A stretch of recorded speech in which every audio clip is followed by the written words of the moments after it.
So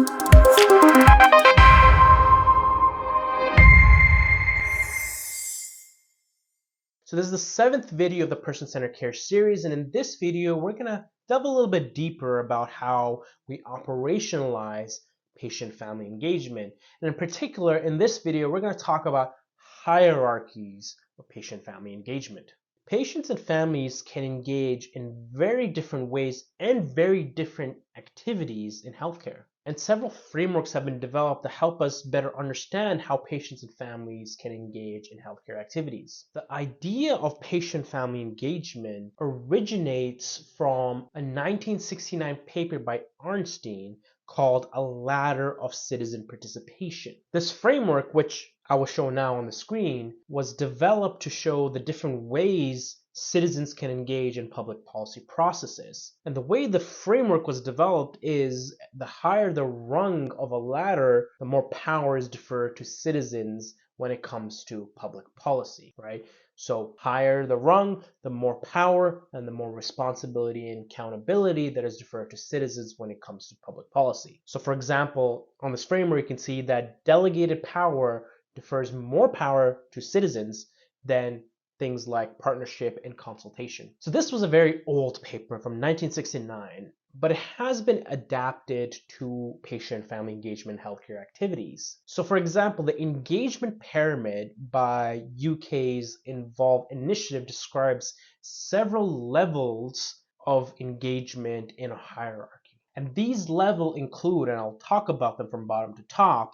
The first one is observing, and this is about sporadic indirect communications with patients and families. So think a one-time patient experience survey. The second is following, right? And this they describe as regular direct communications. So think written or email feedback that's open-ended, or think patient experience surveys that are comprehensive and implemented multiple times. The third level is endorsing, and this is about straightforward single-step transactions, but still transactional, right? And now we get into some more collaborative approaches. So the fourth one is contributing, and this is about assignments and tasks that have multiple steps and require a little bit of coordination and a little bit of collaboration. The fifth one is about owning, and they describe owning as ongoing collaborative actions. So different to contributing, the previous lower level, which was about multi-step tasks but maybe independent and may involve some collaboration. Owning involves much more collaboration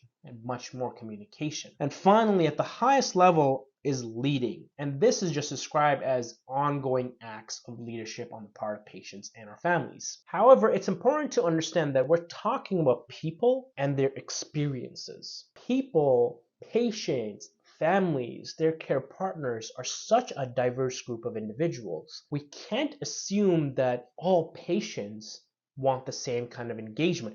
We can't assume that all patients want to be at the highest level that is leading the design and delivery of health services. In our understanding and our implementation of patient-family engagement, we need to be a bit more open and flexible to different ways of engaging. We need to be open to developing a menu of strategies, avenues, and mediums. For this reason, I personally have never liked hierarchical approaches to understanding patient-family engagement, like the Involve framework and like Arnstein's paper on citizen participation. Hierarchical approaches make it seem like the higher levels are always better, but in fact, this is not always the case. Instead, we need to adopt engagement approaches that are aligned with the preferences of patients and families, but as well as meet the needs of the initiative. And this requires communication between patient and family partners, as well as providers, managers, and other individuals on that initiative.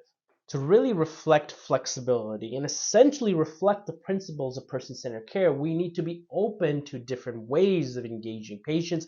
We need to be more creative and critical about our assumptions. And the way to do that is to understand engagement not as a hierarchy, but as a continuum. Understanding engagement as a continuum assumes that there may be really good ways to engage patients because that's what they prefer and that's what's needed by the organization and team. So that's all I have for this video. Please continue forward in this series as we talk about person-centered care. My name is Umair Majid. I'm from the Methodologists. If you found this video helpful, please let us know by liking, sharing, and subscribing. And until the next video, take care.